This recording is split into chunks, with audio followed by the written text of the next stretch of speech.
চট্টগ্রামের রাউজানে উল্টো পথে আসা বাইসাইকেলকে ধাক্কা দিয়ে বাইক থেকে ছিটকে পড়ে গুরুতর আহত হয়ে হাসপাতালে চিকিৎসাধীন যুবদল কর্মী মোহাম্মদ সাজ্জাদের মৃত্যু হয়েছে।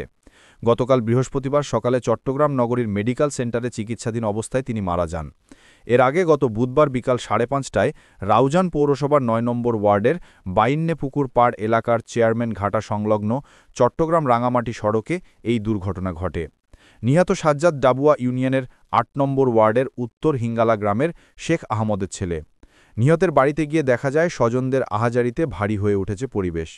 এদিকে মর্মান্তিক সড়ক দুর্ঘটনায় রাউজান ডাবুয়া ইউনিয়নের উত্তর হিঙ্গালা নিবাসী শেখ আহমদের ছেলে যুবদল কর্মী মোহাম্মদ সাজ্জাদ হোসেনের অকাল মৃত্যুতে শোক প্রকাশ করেছেন বিএনপি চেয়ারপারসনের উপদেষ্টা কাউন্সিলের সম্মানিত সদস্য, সাবেক রাষ্ট্রদূত ও সাংসদ সদস্য এবং চট্টগ্রাম উত্তর জেলা বিএনপি সাবেক সভাপতি গোলাম আকবর খন্দকার।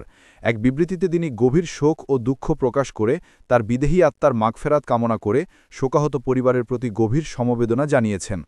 প্রত্যক্ষদর্শী লিকসন মজুমদার জানান, রাউজান পৌরসভার ৯ নম্বর ওয়ার্ডের সুজিত ডাক্তার বাড়ির বিক্রয় প্রতিনিধি নারায়ণ দে এর ছেলে অমল দে বাইসাইকেল নিয়ে উল্টো পথে যাচ্ছিলেন।